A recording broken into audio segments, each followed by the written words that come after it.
انسان جب شہید ہو جاتا ہے، روایت میں جملہ یہ ہے کہ جیسے ہی اس کا خون کا پہلا قطرہ زمین پر گرتا ہے اس کے سارے گناہ دھل جاتے ہیں۔ ہاں لیکن روایت کا جملہ ایک اور بھی ہے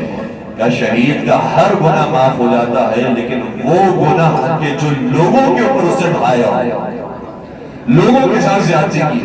لوگوں کا حق چرایا، لوگوں کا حق مارا، کوئی حقوق الناس اس کی گردن پر ہو تو جب تک کہ وہ بندہ معاف نہیں کرتا، شہید بھی ہو جائے تب بھی وہ گناہ معاف نہیں کرتا۔ امام علی مقام کی روایت ہے، اور یہ ایک مقام پر نہیں، یہ 3-4 مقامات پر یہ روایت ہے مختلف انداز سے، جس سے پتہ چلتا ہے کہ اس بات کو مولا امام حسین نے تحقیق کے ساتھ بیان کیا۔ وہ کیا بات؟ جب عین جنگ کا موقع آ گیا، امام نے سوال کیا تم میں سے کتنے ایسے ہیں کہ جو قرض لے کر یہاں پر آئے، جن کی گردن پر دوسروں کا قرض موجود ہے؟ کچھ نے اپنے ہاتھوں کو بلند کیا، کہا ہم فرزند رسول ہم ہیں کہ جو قرض لے کر آئے تھے۔ تو کہا جاؤ پہلے قرض کو ادا کرو پھر ہمارے لشکر میں شامل ہو۔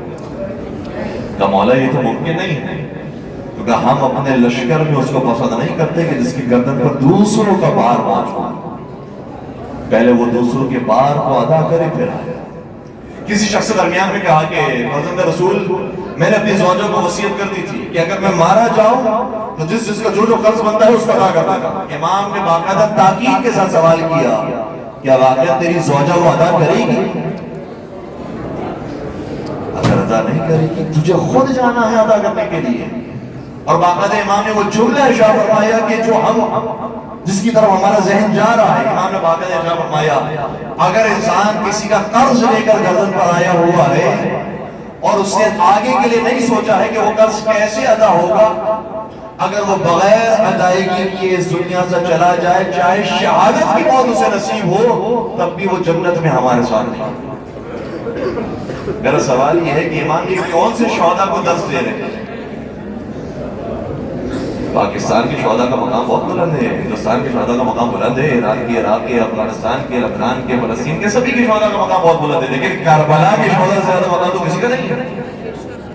کربلا کی سرزمین میں موجود ہے، امام حسین کے ساتھ ہے، غازی عباس موجود ہے، شہزادی علی اکبر موجود ہے۔ امام سوال کر رہے تو ان میں سے کسی کی گردن پر کسی اور کا حق نہیں، وہ کتنا ہی نہیں کیا کرنے والا ہو، اگر کسی اور کو پریشان کر کے آیا ہوا ہے اس کی مغفرت نہیں کر سکتا۔ اس لیے سب سے بنیادی چیز تو یہ ہے، اور میں یہ باتیں کہنے پر اس لیے بھی مجبور ہو رہا ہوں کہ میں دیکھ رہا ہوں کہ یہاں پر ماشاءاللہ سے زائرین آ رہے ہیں، محبت کے ساتھ آتے ہیں، عقیدت کے ساتھ آتے ہیں، لیکن کچھ افراد کے بارے میں آپ اس سے زیادہ بہتر جانتے ہیں